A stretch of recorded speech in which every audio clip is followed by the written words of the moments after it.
अस्सलाम वालेकुम। आज हम बनाएंगे मटन कोरमा। ये मेरे पास बकरे का गोश्त है, 2 kg। मैंने बोटी करके काट के कुकर में डाल दिया।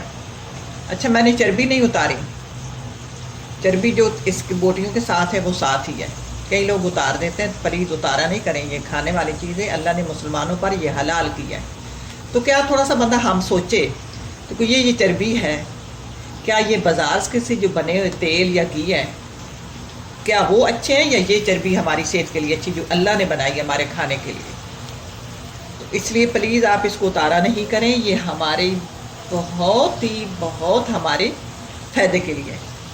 अच्छा, गोश्त मैंने डाल दिया। मैंने इसमें तेल वगैरह कुछ नहीं डाला क्योंकि चर्बी है, चर्बी में ही पकेगा। अब 2 टेबल स्पून मैं साबित गरम मसाला डाल रही हूँ और इसमें इसको फ्राई करना है। ये चर्बी पिघलती रहेगी और गोश्त फ्राई होता रहेगा। इसको अच्छी तरह फ्राई करेंगे कि बकरे का गोश्त होता है तो इसकी अपनी खुशबू होती है, फ्राई करने से वो ख़त्म हो जाती है। अब ये गोश्त जो है इसको मैंने फ्राई कर लिया। इसको मैंने 10 से 15 मिनट फ्राई किया है। अब इसमें डालेंगे 1 बड़ी साइज़ की प्याज, 3 टमाटर, साथ ही मसाले डाल देंगे। मिसालों में से टीस्पून रेड चिली पाउडर आप अपने जायके के हिसाब से डालें। हमने इसमें शोरबा कम रखना है, इसलिए मैं मेरा जो है वो कम डाल रही हूँ। टीस्पून ज़ीरा पाउडर, 2 टेबल स्पून धनिया, 1/4 टीस्पून हल्दी, टीस्पून नमक, या अपने जायके के हिसाब से डालें। इसको करेंगे मिक्स। अब मैं 1 कप पानी डालूंगी, दोबारा मिक्स करेंगे। अब ढक्कन दे देंगे। इससे मैं 15 से 20 मिनट पकाऊंगी, या इतने तक पकाऊंगी जब तक ये हमारा गोश्त गल नहीं जाता। हम अपने गोश्त को देख लेते हैं। ये जो टमाटर थे उनका छिलका निकाल लेते हैं। बड़े पीस इसलिए डालते हैं कि वो आसानी से छिलके निकल आते हैं।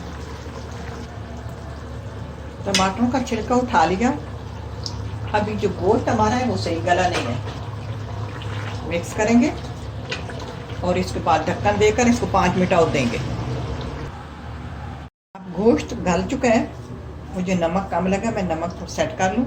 आपको नमक मिर्च कम लगे तो इस वक्त आप नमक भी, और मिर्च कम लगे तो काली मिर्च, पीसी हुई काली मिर्च का पाउडर जो है उसका इजाफा कर सकते हैं। मिक्स करेंगे। 1/2 टीस्पून काली मिर्च पाउडर।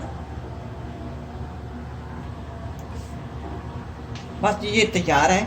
कोई देर भी नहीं लगती, झटपट बन जाता है और इतना लजीज बनता है। आप इस तरह का बनाएंगे तो खाने वाला कहेगा कि ये घर का नहीं बना हुआ, ये देख कर बना हुआ। अच्छा, ये मेरे पास तो बकरे का गोश्त है। अगर आप बड़ा बनाना चाहें, मोटा गोश्त हो, उसको भी इसी तरीके बनाएं। उसको पहले फ्राई करने की ज़रूरत नहीं है। उसमें सारे जिस तरह मैंने मिसाले डाले इसी तरह मिसाले गोश्त में डाल दें, और उसमें पानी कप 1 डाल के, 1 किलो हो तो कप पानी डाल के इस तरह उसको गला लें। जो चीज़ें डाली है मैंने वही बस डालें। आप उसको भी तैयार कर लें। अब इस पर सब्ज़ मिर्च और धनिया मैं नहीं डालूंगी क्योंकि देग वाले नहीं डालते, तो इसका वही जायका आएगा जो हमें देग का जायका आता है। तो ट्राई करना। झटपट और लजीज बनने वाला मटन कोरमा तैयार है। अल्लाह करे आपको पसंद आए। इसी के साथ इजाज़त चाहूँगी। अल्लाह हाफिज़। मैं एक बात बताना आपको भूल गई हूँ कि मैंने ये जो गोश्त बनाया ये फ्रीज हुआ गोश्त था। कल जो मैंने बनाया था वो ताज़ा गोश्त था। हमारा ये कुर्बानी का गोश्त है। जो ताज़ा बनाया था उससे 10 मिनट लगे तो वो गल गया। अच्छा, आज जो मैंने बनाया ये फ्रीज हुआ गोश्त है। इतना टाइम लिया, उससे इसने 2 गुना ज़्यादा टाइम लिया। इस बात का आपने भी ख्याल रखना। अल्लाह।